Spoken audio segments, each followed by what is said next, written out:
Assalamualaikum warahmatullahi wabarakatuh. Alhamdulillah, Allahumma sholli ala Sayyidina Muhammad wa ala ali Sayyidina Muhammad. Allahumma alimna ma yanfa'una wanfa'na bima 'allamtana innaka antal alimul hakim. Rabbi shrah li sadri wa yassir li amri wahlul 'uqdatam min lisani yafqahu qawli. Yang sama kita hormati guru-guru kita, para alim, para ulama. Mudah-mudahan panjang umur, berkah ilmunya melimpah untuk kita semua. Man sholat subuha fi jama'atin, siapa yang sholat subuh berjamaah, faka'annama shallal laila kullah, dapat pahala seperti sholat sepanjang malam.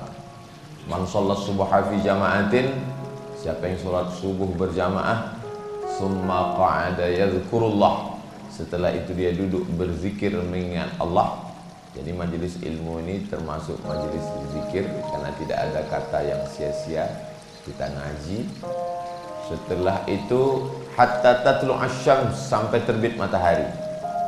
Jadi ngaji kita ini nggak pakai menit-menitan, pokoknya sampai terbit matahari. Summa yusalli rak'ataini, setelah itu sholat sunat 2 rakaat. Kanat lahu ka ajri hajjatin wa umrah, dapat pahala seperti haji dan umrah. Amin ya rabbal alamin. Hadisnya ada dalam kitab Sunan At-Tirmizi. Status hadisnya hadisun hasan.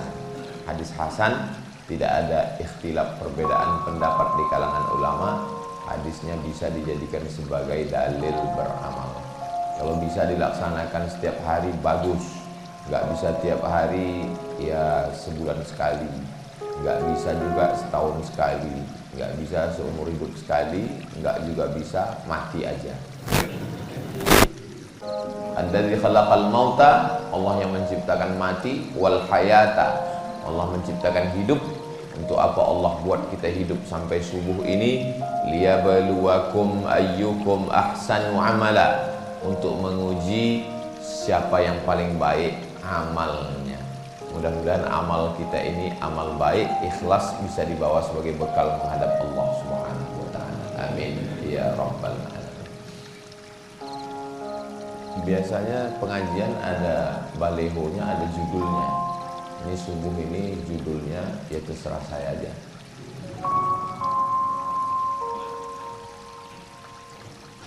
Nabi Adam punya anak, satu namanya Qabil, satu namanya Habil. Diabadikan mereka berdua berkurban.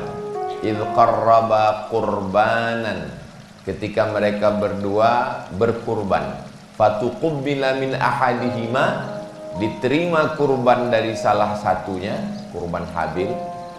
Walam yutaqabbal minal akhar, kurban Qabil tidak diterima. Lalu kemudian Qabilnya marah. Lalu kemudian dia bertanya, kenapa kurbanmu diterima, kurban saya tidak? Jawabannya, innama yataqabbalullahu minal muttaqin, karena ibadah itu hanya diterima oleh orang yang takut kepada Allah. Mudah-mudahan kita ini semua beramal dasarnya karena takut kepada Allah. Lalu kemudian beberapa masa setelah itu, Adam, Idris, Nuh, Hud, Saleh, sampailah pada masa Nabi Ibrahim alaihissalam. Allah Subhanahu wa taala juga meminta kurban dari Nabi Ibrahim. Allah tidak minta sapinya, Allah tidak minta kambingnya, Allah tidak minta untanya. Yang diminta Allah Subhanahu wa taala yang paling dia cintai, yang ditunggu selama 86 tahun, itulah dia Ismail alaihissalam. Ya bunayya, wahai anakku, inni ara fil manam, saya melihat dalam mimpi saya, anni azbahuka, saya menyembelih lehermu, fanzur madza tara, apa pendapatmu? Kata Ismail menjawab, ya abati, wahai ayah saya, if'al ma tu'mar, laksanakan perintah Allah, satajiduni insyaallah minas sabirin, insyaallah saya sabar menerimanya. Jadi ibadah yang paling berkualitas adalah apa yang paling kita cinta, itulah yang kita kurbankan. Tapi nanti jangan gara-gara ini setelah pulang kata istrinya, kamulah yang paling kucinta mas. Ini perintahnya Allah yang menyuruh. Lalu kemudian ketika sudah sampai di bawah watallahu lil jabin, ketika pisau itu sudah mendekat ke leher Nabi Ismail alaihissalam, lalu Allah menembusnya. Fafadainahu bidzibhin azim, kami tebus dia dengan sembelihan yang besar, seekor kambing domba. Inilah dalil sebagian masyarakat kita berkurban seekor domba, karena Nabi Ibrahim ketika itu ditebus anaknya dengan domba. Yang afdol itu domba Pak Ustadz.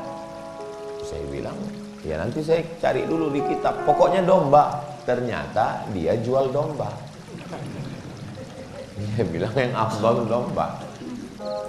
Makanya mohon maaf kalau ada di antara bapak yang jual domba. Maka yang ada dalam kitab Al-Fiqhul Islami wa Adillatuh, Syekh Wahbah Az-Zuhaili mengatakan, mana yang lebih afdol? Yang satu lagi mengatakan, siapa yang datang pada hari Jumat saat pertama seperti berkurban seekor unta. Siapa yang datang pada saat kedua seperti berkurban seekor lembu. Siapa yang datang pada saat ketiga seperti berkurban seekor kambing. Berdasarkan hadis ini, yang afdol itu unta. Karena urutannya Nabi menyebut unta dulu, setelah itu lembu, baru kambing. Akhirnya kelahi antara yang mengatakan unta dan kambing. Dan kedua-duanya enggak berkurban. Lalu sebetulnya yang afdal itu mana? Maka kedua-duanya tidak afdal. Yang afdal adalah yang paling banyak dagingnya. Karena kurban itu standarnya dagingnya. Jadi ada orang berkurban satu ekor kambing, tapi kambingnya kambing besar yang satu ekor 200 kilo. Itu afdal daripada berkurban seekor sapi, sapi kurus 7 orang. Tapi yang berkurban satu ekor sapi, sapinya sapi limosin 1 ton. Itu afdal. Lalu datang yang satu lagi mengatakan, nggak penting sapi besar atau kambing besar, yang penting hati kita ikhlas karena Allah. Itulah yang paling. Kebetulan dia jamaah Masjid Al-Ikhlas.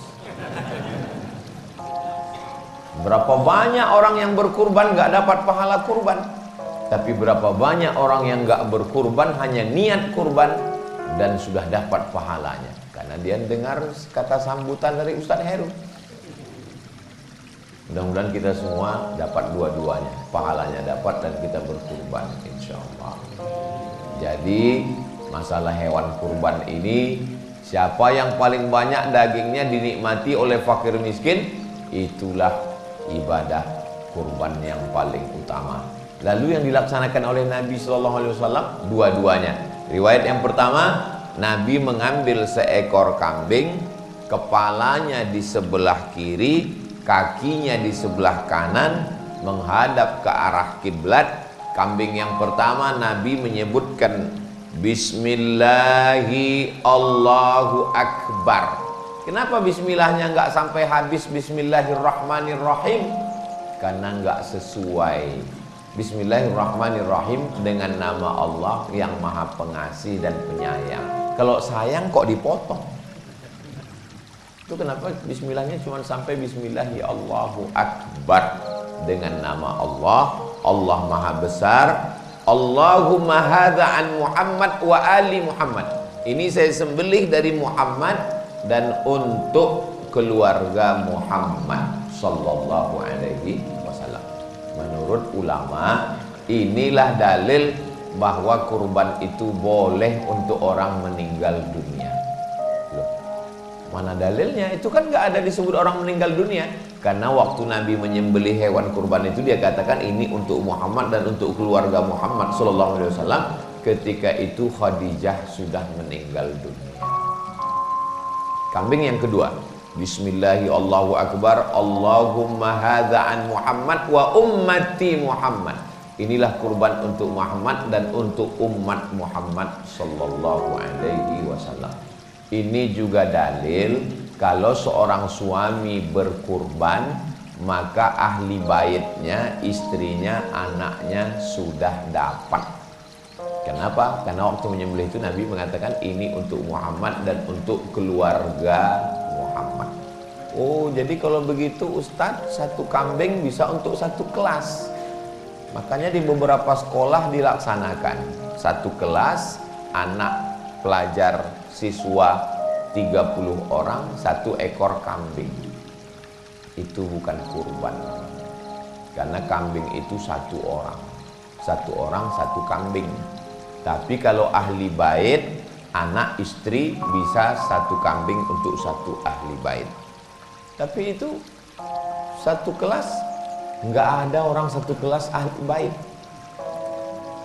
Mana ada satu kelas 30 orang saudara kandung semua. Maka kalau satu kelas itu iuran, satu pelajar ada yang 50.000, ada yang 20.000, maka yang berkurban tetap satu orang. Yang iuran itu namanya pahala sodakoh. Sedangkan hasil dari sodakoh itu dapat untuk satu ekor kambing dibelikan ke kambing yang berkurban satu orang. Nama siapa Ustadz? Ya bahaya kalau 30 orang dipilih satu nama, kelahi anak-anak. Terus ya udah wali kelas.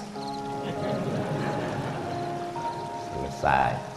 Jadi jangan disebut untuk kurban satu kelas, karena satu kambing itu untuk satu orang. Tapi kalau untuk ahli bait, maka bisa satu kambing, bapak, anak, suami, istri. Tapi jangan gara-gara ceramah subuh ini yang sudah ngasih 5 kambing, 4-nya diambil lagi. Ini kambing untuk saya, ini untuk istri saya, ini untuk anak saya, ini untuk mantu saya, ini untuk cucu saya. Kami di rumah ada 5 orang, jadi saya satu kasih 5 ekor kambing untuk Masjid Al-Ikhlas. Besok pagi datang ke masjid, karena kata Ustaz Somad cukup satu, yang 4 saya ambil lagi.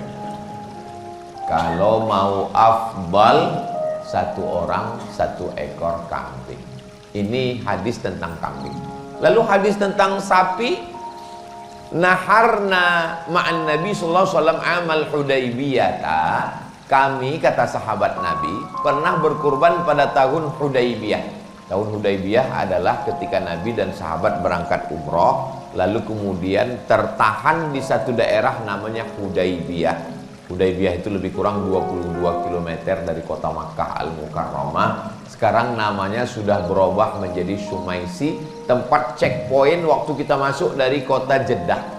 Biasa kita masuk dari kota Jeddah itu ditahan, dicek paspornya, itu daerah Hudaybiyah. Nah ketika itu Nabi bersama sahabat berkurban 1 ekor onta 7 orang. Jadi 1 ekor onta 7 orang, 1 ekor lembu 7 orang, 1 ekor sapi 7 orang. Nah, jadi apakah boleh dicampur 7 orang itu? Pertama, Bapak Insinyur Pulan, kedua Bapak Doktor Andes Pulan, ketiga Bapak Kiai Pulan, keempat Bapak Jenderal Pulan, kelima almarhum. Boleh. Misalnya ini 1 sapi, saya, anak saya, istri saya, mantu saya, cucu saya, 2 almarhum ayah, almarhumah ibu. Boleh dicampur antara untuk orang yang hidup dan orang meninggal dunia. Lalu kemudian ini 1 ekor sapi untuk saya, anak saya, istri saya, mantu saya. Yang 3 cucu saya akikah 2 orang laki-laki dan 1 orang perempuan. Kurban 4 campur akikah 3. Menurut kitab fikih sunnah nggak boleh dicampur antara kurban dengan akikah. Kalau kurban-kurban saja, akikah-akikah saja. Referensinya, nama kitabnya fikih sunnah, nama penulisnya Sayyid Sabit. Tapi menurut mazhab Syafi'i, dalam kitab Hasyiah Al-Bujairimi, boleh dicampur antara kurban dengan akikah. Hanya saja bedanya kalau daging kurban dibagi mentah, sedangkan daging akikah dimasakkan lalu diundang orangnya, diberi makan. Jadi tinggal dibagi saja. Kalau 7 bagian, yang 3 bagian ini dilaksanakan secara akikah menurut mazhab Syafi'i. Saya sampaikan 2 versi ini bukan untuk membingungkan jamaah. Mana tahu nanti ada ustadz yang ceramah mengatakan kurban dengan akikah gak boleh dicampur, yang satu lagi mengatakan boleh. Akhirnya jamaah bingung, nggak jadi berkurban.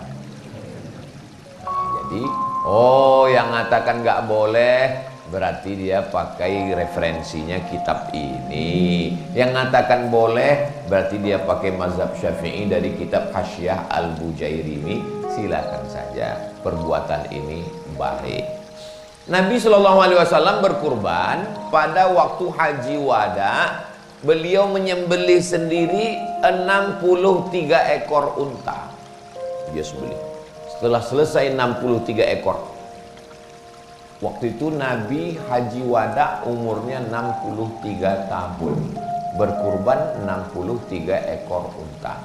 Jadi kalau ada di antara bapak yang umurnya 50 tahun, berarti berkurban 50 ekor unta kali 50 juta. Ustadz, katanya Nabi Muhammad itu miskin, susah, melarat, bajunya compang-camping.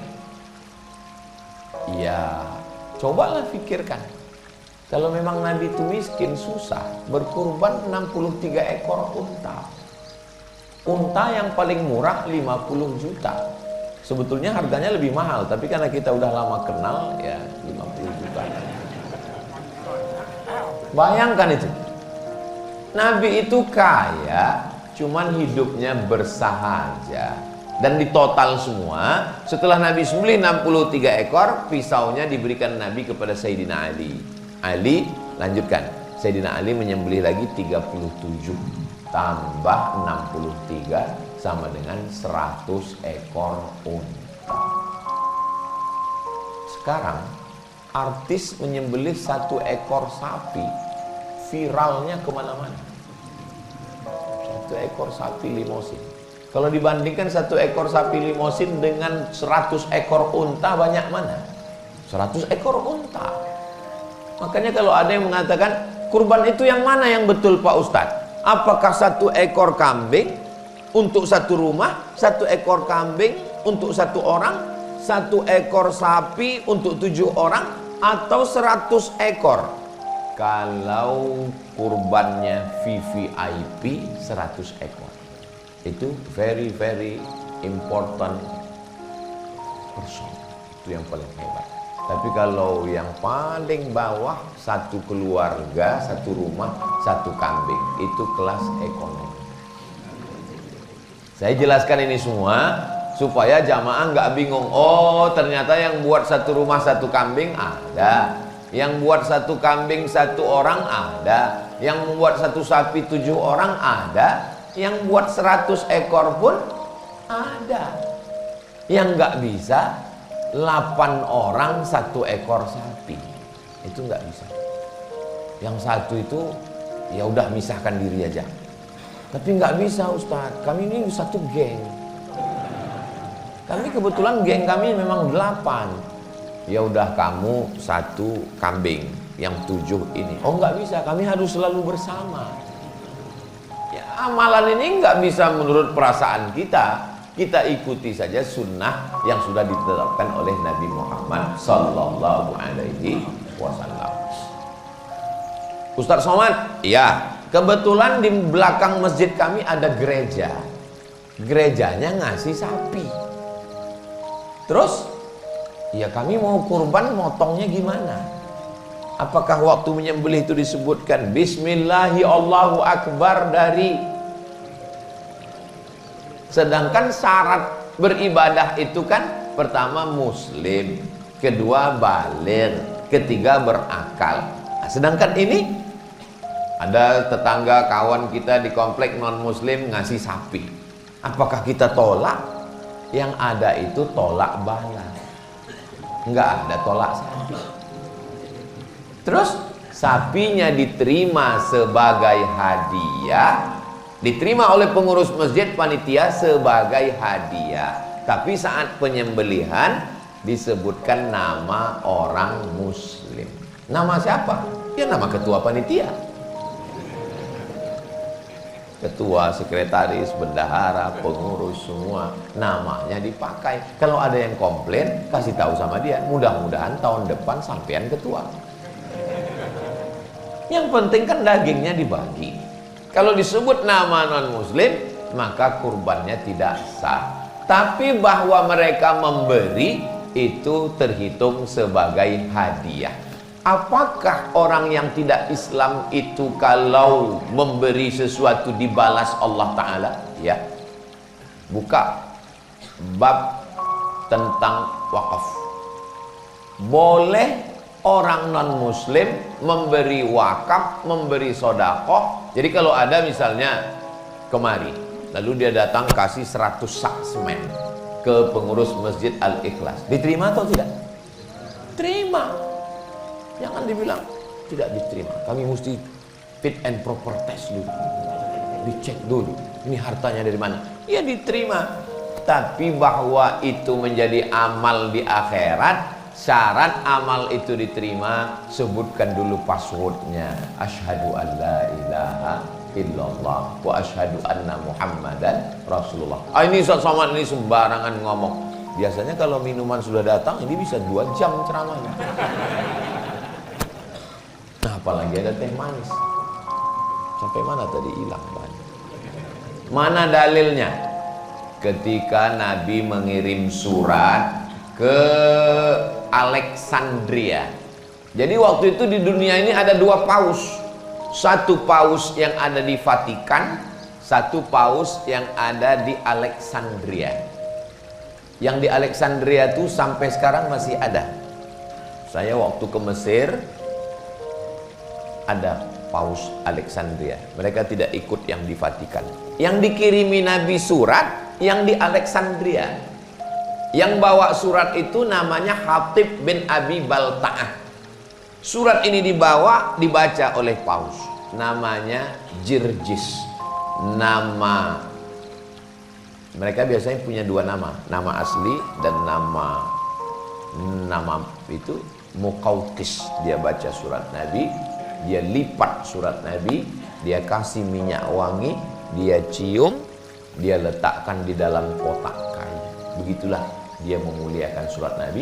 Dan Hatib yang bawa surat itu dikasih hadiah. Dikasih hadiah asal Banha. Asal artinya madu. Banha salah satu provinsi di Mesir. Memang produksi madunya bagus, madunya asli. Cirinya dibawa pulang ke rumah, istri marah. Itu asli. Madunya dibawa ke Nabi, diminum oleh Nabi. Itu dalil boleh menerima hadiah dari non-muslim. Makanya kalau ada bapak ibu yang dikasih madu sampai sekarang masih disimpan, ragu untuk minum, silakan minum. Atau kalau nggak mau, kasih ke saya. Yang kedua dikasih kain. Karena Mesir itu waktu itu produksi tekstil terbaik. Kain putihnya habis waktu. Hebat Masjid Al-Ikhlas. Kadang memang ustadz-ustadz ini ceramah nggak mengenal waktu. Itu pentingnya dikasih timer. Kalau sudah bunyi, habis waktu. Tapi karena ini ustadz dari luar kota, maka ada kekhususan. Nah, lalu kemudian kain putihnya disimpan dan dipakai oleh Nabi SAW. Nabi diberi hadiah yaitu bighal. Bighal ini lebih besar dari keledai, lebih kecil dari kuda. Kendaraan. Kalau sekarang mungkin ya mobil dinas plat merah. Dipakai oleh Nabi SAW. Dikirim 2 perempuan. Bayangkan baiknya paus Alexandria itu. Dikirim 2 orang perempuan. Yang satu namanya Sirin. Lalu sahabat Nabi ada yang belum nikah, namanya Hasan bin Sabit, penyair. Kalau mau perang, Hasan ini yang baca syair. Hasan, kamu ambil Sirin menjadi istri kamu. Sirin ini punya kakak namanya Maria. Maria ini ibu dari anak Nabi laki-laki bernama Ibrahim. Ibrahim ini adalah anak Nabi, nama ibunya adalah Maria Al-Qibtiyah, perempuan dari Mesir. Ini dalil boleh menerima hadiah dari non muslim. Nah, jadi kalau ada yang ngasih sapi, ngasih macam-macam, terima saja. Sampai hari ini sudah ada yang ngasih. Berarti mereka belum dengar tausiahnya. Insya Allah nanti akan ada yang ngirim, insya Allah. Nah, lalu kemudian berkurban itu sebagusnya man ra'a hilala Zulhijjah. Hilala Zulhijjah. Siapa yang melihat hilal? Kalau bulannya bulan namanya Badar. Kalau bulannya sabit namanya hilal. Jangan puasa sebelum nampak hilal dan jangan hari raya sebelum nampak hilal. Makanya ibu yang punya suami namanya Hilal itu menjelang tanggal 1 tolong sembunyi dulu. Karena mereka ini memang dicari-cari. Siapa yang melihat hilal, hilal tanda 1 bulan Zulhijjah, wa arada an yudahi, dan dia mau berkurban, falyumsik an sya'rihi wa azfarihi. Jangan cukur bulu, jangan potong bulu badan, jangan potong kuku dari tanggal 1 Zulhijjah. Jadi dia lihat hilal tanggal 1, 2, 3, 4, 5, 6, 7, 8, 9. Selama 9 hari tidak potong kuku, tidak cukur bulu, tidak cukur kumis, tidak potong jenggot, tidak potong rambut selama 9 hari. Apakah hukumnya wajib? Tidak wajib, sunnah. Jadi bagi yang mencukur kumis, yang potong jenggot, yang potong kuku dari tanggal 1 sampai tanggal 9 hukumnya mubah, boleh. Apa hikmahnya? Apa hikmah dari menahan diri selama 9 hari? 9 hari kukunya mulai panjang, 9 hari kumisnya mulai panjang. Begitu selesai potong kurban, barulah cukur kumis, potong kuku, suasananya menjadi baru. Orang kan kalau habis potong kumis, potong kuku, itu fresh, baru. Habis potong kurban. Ini sebenarnya adalah salah satu terapi yang diajarkan Nabi Muhammad SAW. Tapi hukumnya tidak wajib. Siapa yang berkurban potong kuku pada tanggal 9, ya boleh, kurbannya tetap sah. Ini saya sampaikan karena biasanya kalau sudah mendekat hari raya kurban, banyak diangkat isu-isu, masyarakat bingung, mau dilanjutkan nggak bisa karena paket sudah habis. Lalu kemudian pada tanggal 9, jangan sampai tinggal puasa. Itu disebut dengan puasa Arafah. Hadisnya ada dalam Sahih Muslim, yukaffirus sanatal madiyata wal baqiyata, mengampunkan dosa setahun yang lalu dan setahun yang akan datang pada tanggal 9 Zulhijjah. Mudah-mudahan kita panjang umur sampai tanggal 9 Zulhijjah. Tanggal 10 Zulhijjah selesai sholat. Kapan waktu sholat? Waktu sholat sudah bisa dilaksanakan ketika terbit matahari lewat 12 menit. Dari mana datang waktu 12 menit? Ini bumi. Ini bumi, ini matahari. Terbit matahari. Ketika terbit matahari datang setan menghampiri. Ini matahari bulat, datang setan.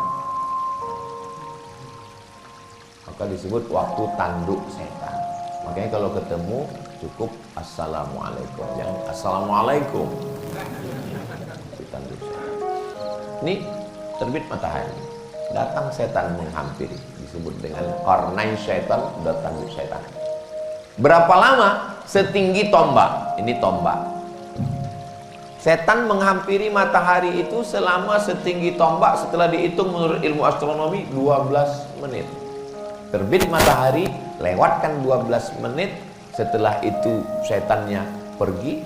Kenapa pergi Pak Ustadz? Ya dia kan ada kerjaan lain. Karena waktu inilah yang dipakai untuk menyembah Lata, Uzza, Manat, Hubal, Jibti, Taghut, Naham, berhala. Maka tidak boleh sholat pada saat waktu itu. Lewatkan 12 menit. Setelah lewat setinggi tombak, barulah kita boleh sholat. Namanya sholat sunat isyraqah. Jadi kalau ada orang yang melaksanakan sholat Idul Fitri di waktu ini, sudah mulai boleh. Tapi biasanya kita melaksanakan kalau di Pekanbaru, di Sumatera, di Riau, di Medan, di Aceh, ya sekitar jam setengah 8 atau jam 8. Jangan terlalu panas, jamaahnya nggak tahan.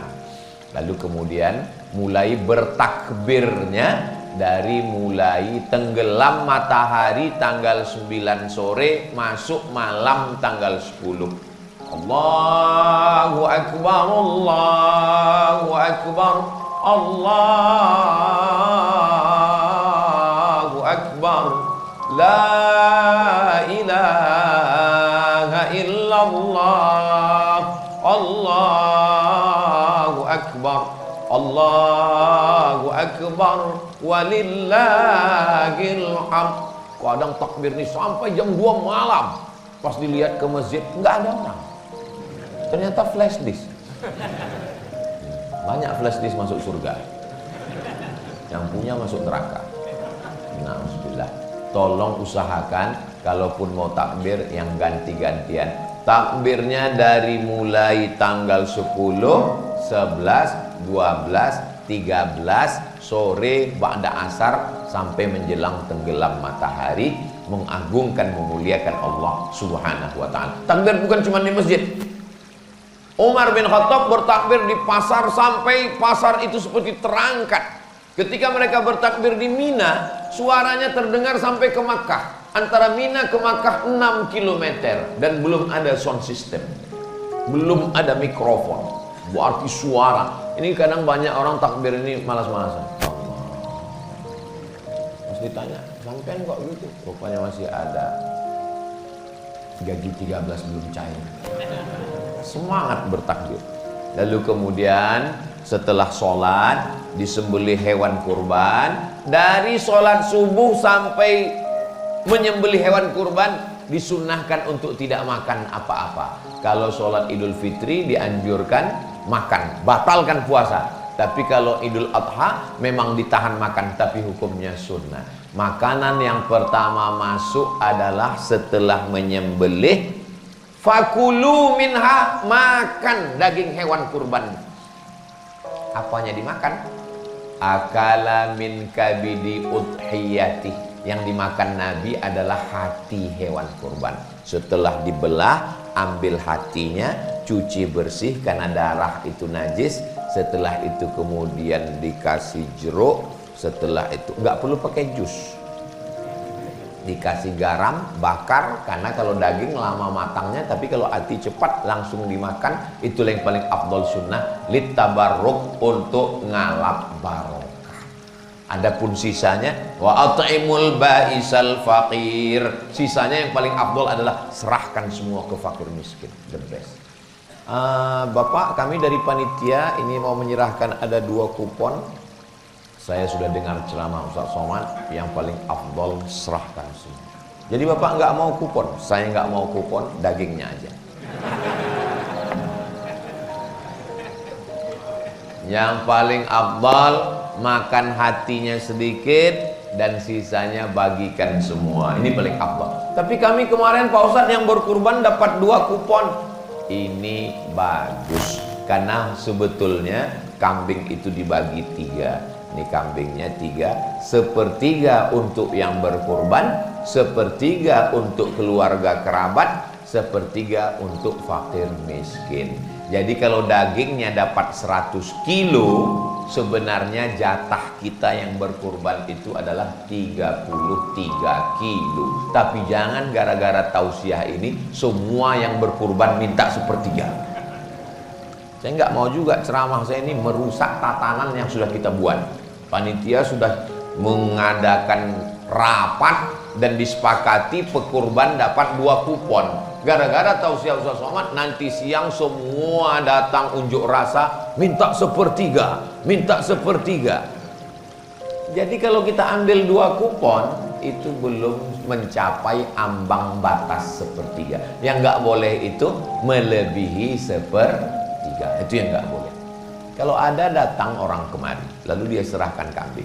Ini kambing saya, Pak Panitia, tolong potongkan dan bagi ke saya kakinya, kepalanya, dagingnya, semuanya. Panitia balik ngomong, ambil saja semua, potong sendiri, makan sendiri, mati sendiri. Berkurban ini kan untuk kebersamaan kita. Setelah disembelih, datang panitia mengambil dagingnya 1 potong, 2 potong, 3 kilo, dicincang, dimasak. Ketika setelah dimasak, dimakan. Allahumma barik lana fima razaqtana wa qina azabannar. Yummy. Ini yang dimakan ini jatah siapa? Dagingnya belum dibagi. Berarti mau makan barang haram. Yang lalu-lalu Pak Ustadz apa boleh buat? Mudah-mudahan Allah menerima taubat kita, taubat nasuha. Tapi tahun ini jangan diulang lagi. Ya kalau kami cuma makan lontong sayur nggak bertenaga motongnya Pak Ustadz, maka minta izinnya dulu kepada bapak-bapak pemilik sapi nomor 1, 7 orang diharap maju ke depan. Pak, kami minta jatah bapak 5 kilo ya, kami mau masak. Kata yang 6 orang, ya silakan. Tapi ada 1 yang nggak setuju. Bapak tinggal bawa goloknya. Izin ya Pak ya? Iya izin. 5 kilo jatah mereka itu pun nggak habis semua, itu paling 0, sekian dari jatah mereka izin, jelas yang kita makan. Lalu kemudian ada sebagian dagingnya, tulangnya, kepalanya dijadikan sebagai upah. Ini upah kamu sebagai tukang jagal, ini upah kamu sebagai tukang kulit, ini sebagai tukang potong. Nggak boleh menjadikan kulit kurban, kepala, ekor, tulang, otak dijadikan sebagai upah. Sebagai hadiah boleh, tapi sebagai upah nggak boleh. Apa beda upah dengan hadiah? Kalau hadiah dapat alhamdulillah, nggak dapat nggak apa-apa, itu hadiah. Kalau upah mesti ada. Kalau nggak ada, bertambah hewan kurban ini jadi kamu. Ini pisau masih tajam ini. Itu namanya upah. Maka solusinya supaya tidak terjadi syubhat, supaya daging ini jangan diotak-atik, akad kurban. Saya bayar hewan kurban sekaligus biaya operasional. Biaya operasionalnya untuk apa? Beli tali, beli kresek, beli pisau, beli terpal. Lalu kemudian 1 ekor sapi ini kira-kira yang sanggup melaksanakan berapa orang? 7 orang. Oke, 7 tambah tukang jagal, tukang kulit, kasih 1 orang 100.000, 100.000, 100.000, 700.000, tambah tukang jagal 200, tukang kulit 1. Bapak Ibu, 1 sapi ditambah budget 1 juta sebagai upah daripada nanti kepalanya, kulitnya, dagingnya diambil. Maka itu lebih baik daripada ibadah kita rusak, yang makan rusak, yang berkurban rusak. Saya yakin panitia, sahabat, jamaah semua setuju. Kenapa? Mengeluarkan dari yang syubhat, yang haram. Akhirnya selamat hewan kurban kita. Akadnya mesti disertakan biaya operasional. Kenapa? Karena kalau tidak disertakan biaya, nanti panitia susah sendiri. Kalau uangnya berlebih mesti dikembalikan. Tapi kalau dia katakan, ini saya bayarkan untuk kurban dan biaya operasional tunai, setelah dibagikan berlebih mau diserahkan ke masjid, boleh, itu hak panitia. Tapi kalau tidak, dikhawatirkan terjadi yang tidak diinginkan. Da'ma ya ribuka, tinggalkan sesuatu yang meragukanmu kepada sesuatu yang tidak meragukanmu. Motongnya tanggal 10, waktunya nggak cukup Pak Ustadz, tanggal 11, tanggal 12, tanggal 13, sore masih bisa sebelum tenggelam matahari, karena disebut dengan ayyamut tasyrik, 11, 12, 13. Nggak boleh puasa. Setakwa-takwanya orang 4 hari ini nggak boleh puasa, karena ini hari makan-makan. Ini kadang orang pas hari makan-makan malah puasa, pas saat puasa malah makan. Ikuti saja, gak usah yang aneh-aneh, ngikut syariat Nabi Muhammad Sallallahu Alaihi Wasallam. Suatu tahun Sayyidina Abu Bakar dengan Sayyidina Umar gak berkurban. Lalu ditanya, kenapa Abu Bakar dan Umar tidak berkurban tahun ini? Mau ngasih tahu kepada umat Nabi Muhammad Sallallahu Alaihi Wasallam bahwa kurban tidak wajib. Jadi kalau ada yang tidak berkurban, ditanya orang, "Bapak nggak berkurban tahun ini?" "Saya mau ngasih tahu bahwa kurban itu tidak wajib, maka saya nggak berkurban." "Perasaan tahun lalu nggak kurban juga, Pak?" "Iya, tujuannya tiap tahun." Allah sudah kasih kita rezeki. Di komplek-komplek perumahan yang megah-megah, yang mewah-mewah, yang kaya-kaya, seperti perumahan Masjid Al-Ikhlas ini, amin, banyak yang udah nggak mau lagi. "Saya nggak bisa berkurban Pak Ustadz." Jangankan makan kambing, baru melihat kambing udah naik darah tinggi saya. Nggak usah untuk kita, silakan disembelih, dagingnya bagikan ke pinggiran kota, ke fakir miskin. "Tapi Pak Ustadz, di tempat kami sudah kaya, sudah mampu semua." Ditransfer ke luar kota, ke tempat yang jauh, ke desa pedalaman.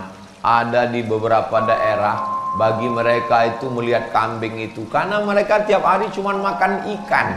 Di mana itu? Suku laut, di tengah laut, nggak ada kambing. Maka mereka ingin makan daging kambing, maka nggak bisa diganti dengan uang. Kambing ya kambing. Ini ada orang sekarang nggak perlu lagi berkurban, bagi uang. Kalau ada yang ngomong begini, dia katakan nggak perlu lagi berkurban, bagi uang. Siang nanti nggak usah dia makan nasi, kasih uang. Siang ini kamu nggak usah makan nasi, terus ganti uang. Mau? Mana bisa? Kita mesti ada. Yang sudah ditetapkan daging, ya daging, namanya kurban. Nah, ini kita bagikan, dijadikan kornet, karena takut sampai ke pedalaman busuk dagingnya. Maka kurban yang ada di Saudi Arabia dikirimkan ke Afrika, dikirim ke Bangladesh, dikirim ke berbagai tempat. Itu bagus. Tapi katanya kurban kan mesti disaksikan Pak Ustadz.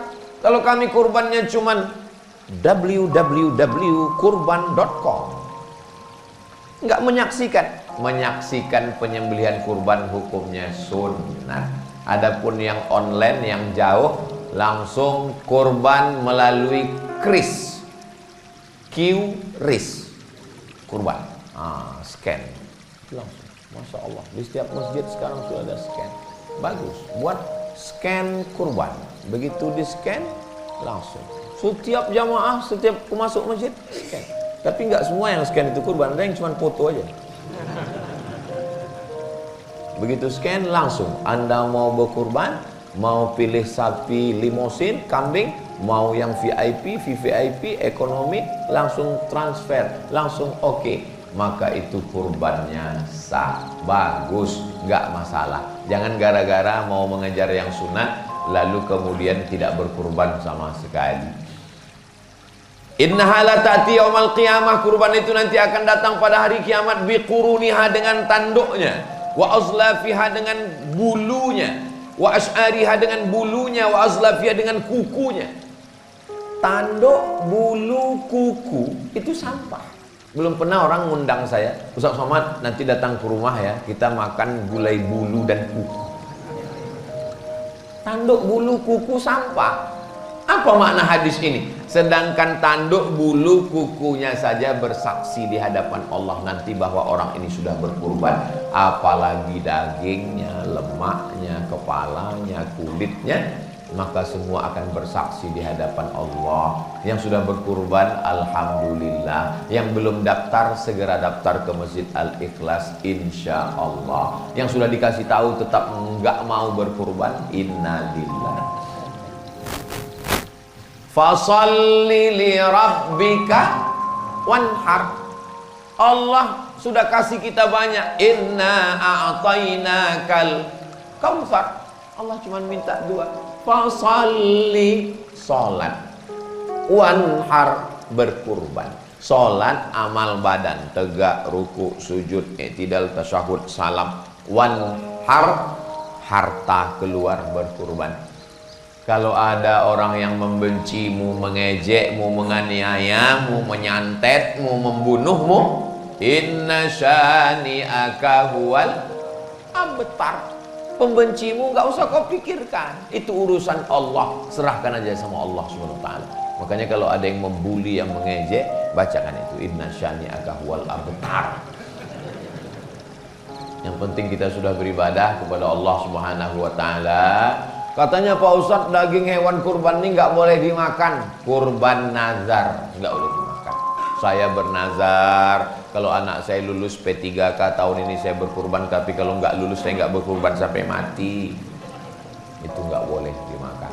Adapun kurban yang untuk kita semua kurban sunat, maka amat sangat baik sekali. Fatibu wa inna dama, waktu menyembelih hewan kurban itu darahnya menetes jatuh ke tanah. Dikasih batang pisang supaya jangan kena tanah, supaya jangan berpasir lehernya. Bismillahi Allahu Akbar. Yakinkan yang motong ini sudah kursus penyembelihan.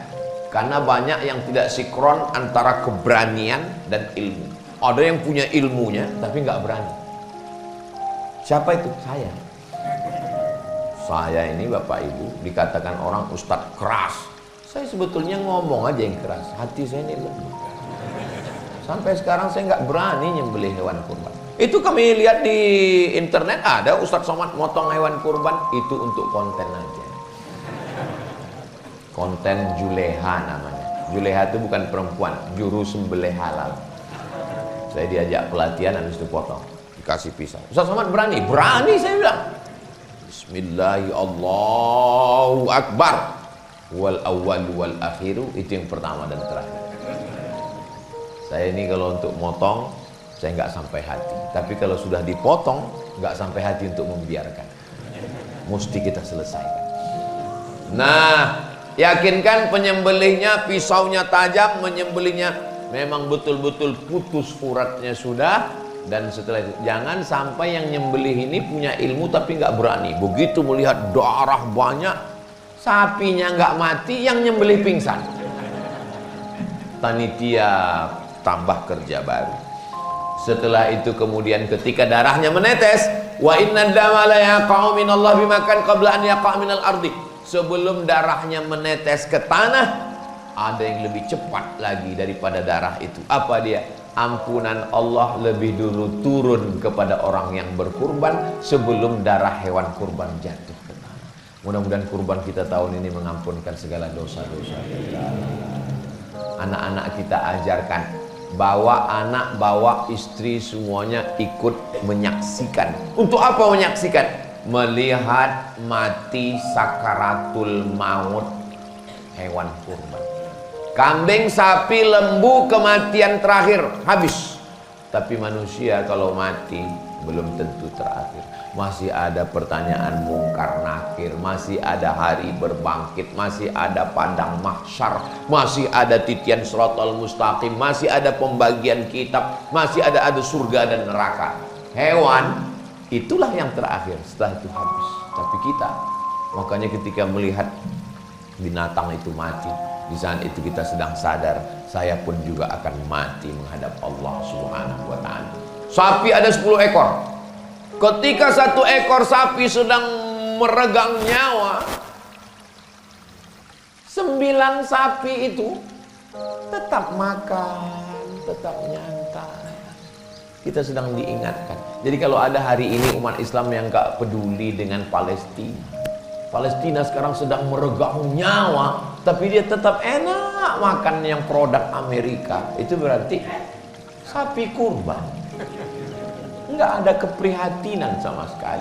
Padahal satu kampung yang sama, satu truk dibawa ke Surabaya. Sampai di masjid diikat di tempat yang sama. Satu sapi meregang nyawa, 9 sapi tetap mengunyah. Enggak ada kepedulian, keprihatinan. Jadi kurban ini segala aspeknya itu ada pelajaran yang luar biasa. Fatibu biha nafsan, sucikanlah diri kamu dengan berkurban. Tadi saya mulai tausiah jam 5, sekarang sudah jam 6. 60 menit kebersamaan kita ini. Padahal sebetulnya kalau menurut botolnya 30 menit karena ini 300 ml. Mudah-mudahan yang saya sampaikan ini bisa menjadi bekal kita semua. Terima kasih atas segala